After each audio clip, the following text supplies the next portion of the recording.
नमस्कार, capital TV का खास शो राहुल का अग्निपथ देख रहे हैं आप। मैं हूं आपके साथ पूजा।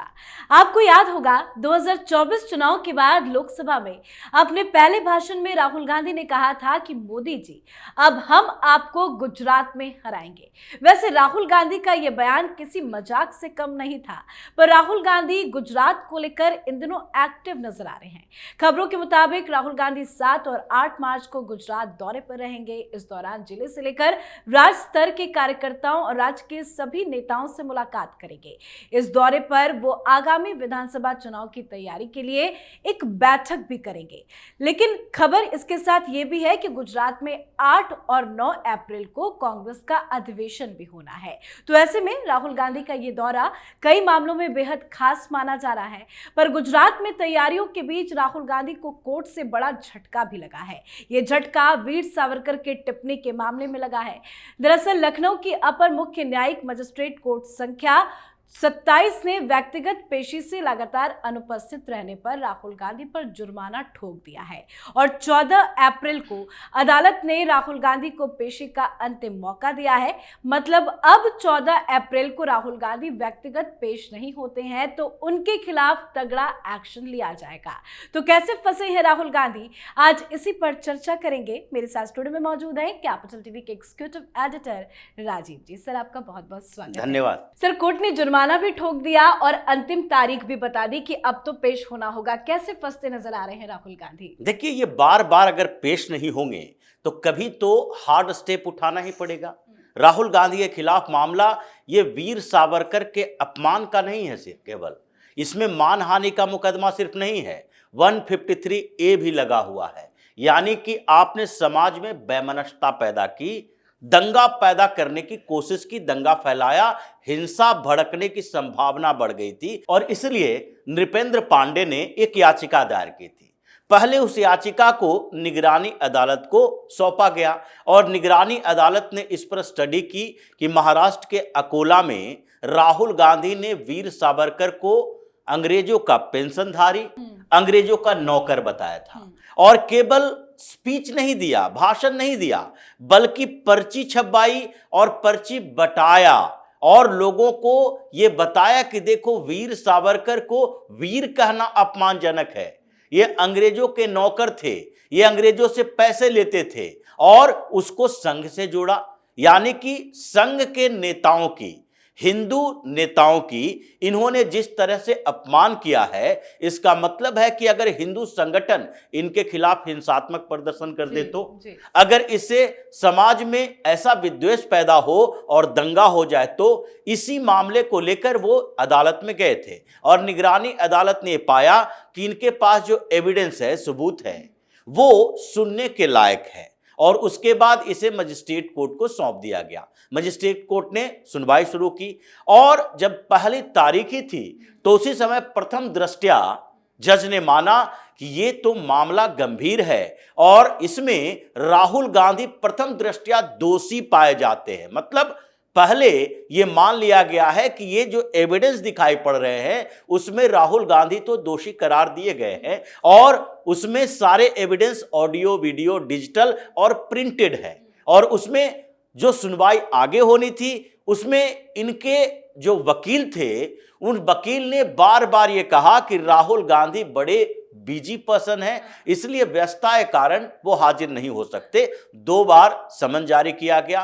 फिर तीसरी बार सुनवाई हुई दिसंबर में जब सुनवाई हुई तो 10 जनवरी का डेट निर्धारित किया गया और 10 जनवरी को भी राहुल गांधी पेश नहीं हुए। उस समय कहा गया कि राहुल गांधी अभी नेता प्रतिपक्ष हैं तो उनकी व्यस्तता इतनी है कि वो व्यक्तिगत रूप से नहीं आ सकते, स्टेटमेंट जारी नहीं कर सकते, इसलिए आगे की तारीख दे दी जाए। फिर उसके बाद मार्च की तारीख दी गई, 5 मार्च को सुनवाई हुई और उस समय क्या कहा गया, उस समय भी वही रिपीटेड बयान तो थे ही, लेकिन साथ में जोड़ा गया कि 5 मार्च को दिल्ली में ब्रिटेन के एक गणमान्य व्यक्ति के साथ राहुल गांधी की मुलाकात है। ये नाम नहीं बताया गया है। जैसे पिछली बार कुछ लोगों से डेलीगेशन से मुलाकात की थी, इस बार भी कोई डेलीगेशन ही होगा और ये विदेशी डेलीगेशन ही राहुल गांधी से मिलने के लिए आता है। देश के कोई डेलीगेशन तो आता नहीं, ये जाते हैं। जैसे एक कुलियों के पास गए मिलने के लिए, उनका समाचार लेने के लिए, वीडियो बनाया, शूट करने के बाद 2 दिन के बाद जारी किया कि देखिए भाई, हम जब रेलवे स्टेशन पर गए तो कुलियों ने समस्या बताई और बताया कि देखो यहाँ हम खाने कमाने के लायक पैसे हमारे पास नहीं है, घर क्या भेजें। लेकिन उन्होंने ये नहीं बताया कि वहां नई दिल्ली में जो व्यवस्था बदली है उसके अनुसार वहां काम करने वाले पोर्टर की इनकम कितनी है, कितना वो हर रोज कमा लेते हैं, और जो रेट सरकार ने फिक्स किया है उस रेट से भी अगर एक कुली 8 घंटे काम करे तो दिन का 1000 से 1500 रुपया कमाई हो जाती है। ये नई दिल्ली रेलवे स्टेशन पर काम करने वाले लोगों की है। ये बाहर की बात नहीं कर रहे हैं, बाहर में अलग अलग जगहों पर अलग अलग व्यवस्था होगी, लेकिन ये तथ्य को छिपा लिया गया, ये उनके कपड़े लत्ते को छिपा लिया गया। वो जो ब्रांडेड जूते पहने हुए थे वहां काम करने वाले कुली, उसकी बात नहीं की गई कि भाई ये 4000 रुपए का जूता तो पहनने की क्षमता है लेकिन घर पर पैसा भेजने के लिए नहीं है।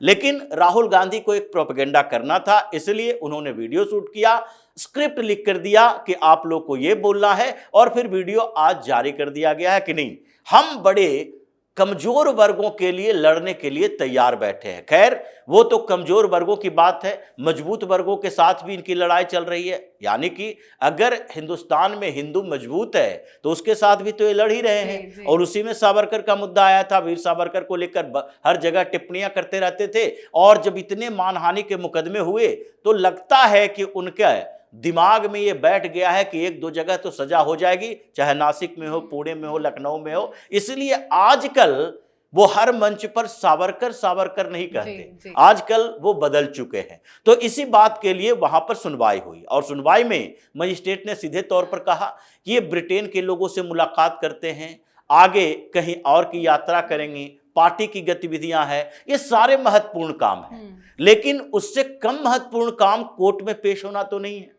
कोर्ट में पेशी है, अगर हमने समन जारी किया है तो आप अपमान कर रहे हैं। फिर इनके वकील ने सीधे तौर पर कहना शुरू किया, ये गिड़गिड़ाहट ही है। पिछली बार भी जब सुल्तानपुर की अदालत ने इनको समन पर समन जारी किया था तो राहुल गांधी 4-5 समन को इग्नोर कर दिए। उसके बाद जब ये भारत जोड़ो न्याय यात्रा कर रहे थे, उस समय जब आखिरी समन, उसने भी यही कहा था कि ये अंतिम समन है, अगर आप पेश नहीं होगे तो आपको उठाकर लाया जाएगा मंच से। इसलिए राहुल गांधी वहां गए और उनको अरेस्ट भी किया गया 45 मिनट के लिए ही सही, 45 मिनट तक वो खड़े रहे थे, और उसके बाद 50-50 हजार के मुचलके पर बेल बाउंड सब पर साइन करके जमानत लेकर फिर कोर्ट से बाहर आए थे। लेकिन इसमें भी यही कहा गया है कि 14 अप्रैल का समय है, आप नेता प्रतिपक्ष हो, आपके अपने काम है, कोर्ट का अपना काम है। अगर आप एक तिथि डेट तय करते हो कोर्ट के लिए तो उस दिन अपने सारे कार्यक्रम को पोस्टपोन करो। हम हमेशा वेट नहीं करते रह सकते, क्योंकि यह मामला सीरियस है। अगर राहुल गांधी को इस मामले में अपना बयान दर्ज नहीं करना है, अपना स्टेटमेंट नहीं देना है, तो कोर्ट अपने तरफ से एक तरफा फैसला सुनाएगी। इसलिए सबसे पहले तो जुर्माना लगाया गया कि आपके ऊपर इस इग्नोरेंस के लिए जुर्माना लगाया जाता है। लेकिन यह जुर्माना सांकेतिक है, ये मत समझना कि जुर्माना दे दिए तो हमारा काम खत्म हो गया। इसके बाद अगर 14 तारीख को नहीं आए तो कठोर कार्रवाई के लिए तैयार रहो, मतलब आपके लिए गिरफ्तारी वारंट जारी होगा और आपको पेश होना होगा। यानी कि लखनऊ की अदालत ने पहली बार ऐसा फैसला दिया है कि राहुल गांधी या तो पेश हों या सीधे पकड़कर इनको तिहाड़ में बिल्कुल, डाला मतलब जाए। राजनीति करने के लिए राहुल गांधी के पास पूरा वक्त है, लेकिन कोर्ट जाने का वक्त नहीं है। लेकिन देखिए, खबर एक ये भी आ गई कि कोर्ट नहीं जा रहे हैं पेशी के लिए, लेकिन गुजरात जाएंगे। तारीख आ गई है कि वो गुजरात के दौरे पर रहेंगे। क्या रणनीति बना रहे हैं वो गुजरात को लेकर? देखिए, गुजरात की राहुल गांधी की रणनीति जो भी है वो अपने पार्टी को ही डिस्ट्रॉय करने वाली है, क्योंकि अभी तक गुजरात को लेकर इनकी एक्टिविटी नहीं दिख रही थी। ये 2024 में जब इनको सीटें मिली, और उसमें गुजरात में तो एक ही सीट मिली लोकसभा की, लेकिन फिर भी इतना अति उत्साह में आ गए कि कहा कि हम मोदी को गुजरात में हराएंगे। नतीजा क्या हुआ? उसके बाद जितने लोकल बॉडी का चुनाव हुआ, यानी कि स्थानीय निकाय का चुनाव, कांग्रेस धीरे धीरे घटते घटते एक पर आ गई। इससे ज्यादा बेहतर प्रदर्शन समाजवादी पार्टी का है, जिसने वहां कैंपेन नहीं किया, पैसे खर्च किए। अखिलेश यादव ने सोचा हमें भी कुछ आगे बढ़ना चाहिए, तो उन्होंने वहां पर कुछ नेता को अपने साथ लाया, मतलब उधार के नेता ही थे, कांग्रेस के थे, कुछ भारतीय जनता पार्टी के भी थे। लोकल बॉडी इलेक्शन में वो पार्टिसिपेट किए, उन लोगों के लिए पैसे खर्च किए और 2 म्युनिसिपैलिटी पर कब्जा कर लिया। भले ही एक ही पर ये राहुल गांधी की पार्टी अभी कब्जा किए हुए है। अब इनको लगता है कि गुजरात में अखिलेश यादव की एंट्री हो गई, पहले से एंट्री थी अरविंद केजरीवाल की, तो एंटी बीजेपी वोट है और उसमें से ज्यादातर गुजरात के मुसलमान जो है वो इन पार्टियों के साथ जुड़ रहा है, क्योंकि उसको लगता है कि कांग्रेस का गुजरात में भविष्य नहीं है, तो हम कहीं ना कहीं किसी न किसी पार्टी के साथ जुड़े जो कि मुस्लिम राजनीति करती है और अपने प्रदेश के बाहर भी वो अपनी राजनीति कम से कम मुसलमानों को लेकर करती है। इसलिए अब राहुल गांधी को लगने लगा गुजरात जाना जरूरी है। अब जाएंगे गुजरात, 2 दिन के दौरे पर जाएंगे, फिर उसके बाद अप्रैल में ये राष्ट्रीय अधिवेशन भी होना है, उसमें तो कहा जा रहा है सोनिया गांधी भी जाएंगी। पता नहीं सोनिया गांधी जाकर भी क्या करेंगी, वो बोलने के लायक है भी नहीं, ये तो पता नहीं है, क्योंकि कई महीनों से सोनिया गांधी का एक संदेश तक नहीं सामने आया है। लेकिन अब ये 7-8 मार्च को जो गुजरात जा रहे हैं, उससे पहले प्रधानमंत्री मोदी गुजरात जा चुके हैं, तो लगता तो ये है कि जिस तरह से बिहार में इनका विरोध हुआ था, प्रदर्शन हुए थे इनके खिलाफ, राहुल गांधी अगर अपने पार्टी की मीटिंग के बाहर कहीं रैली, कहीं रोड शो करते हैं या घूमते नजर आते हैं, तो इनके खिलाफ प्रदर्शन होगा, क्योंकि इस बीच इन्होंने चाहे महाकुंभ को लेकर हो या उससे पहले राम मंदिर को लेकर हो या इस बीच में हिंदुओं को लेकर जो पार्लियामेंट के अंदर बोला हो, इन सब का उनके अंदर ये गुस्सा भरा हुआ है कि राहुल गांधी जैसा व्यक्ति जो लगातार गोधरा हिंसा के बाद से पीएम मोदी के साथ कॉन्स्पिरेसी कर रहा है, इनकी मां कॉन्स्पिरेसी की, यहां तक कि तीस्ता से तलवार जैसे को भेज दिया या मोदी को फ्रेम करने के लिए सुप्रीम कोर्ट तक वो पहुंची, तो ऐसे व्यक्ति को कम से कम यहां से आसानी से नहीं जाने देना है। इसके खिलाफ विरोध प्रदर्शन करना है, हिंदुत्व के मुद्दे पर इसके खिलाफ विरोध प्रदर्शन करना है, इनके अपने एंटी गुजराती मुद्दे के ऊपर, क्योंकि कांग्रेस तो लंबे समय तक गुजराती ही बोलती रही अमित शाह और मोदी को कि गुजरात से 2 लोग आया है और पूरे हिंदुस्तान को बर्बाद कर रहा है।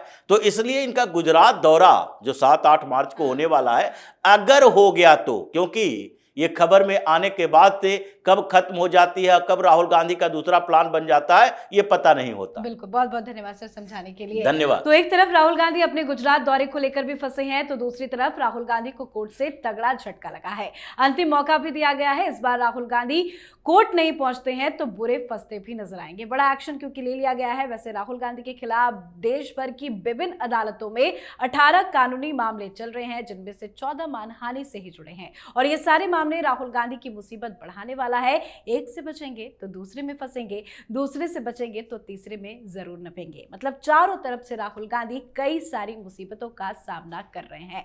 आपकी क्या कुछ राय है, कमेंट करके लिखिएगा। देखते रहिए कैपिटल टीवी। नमस्कार।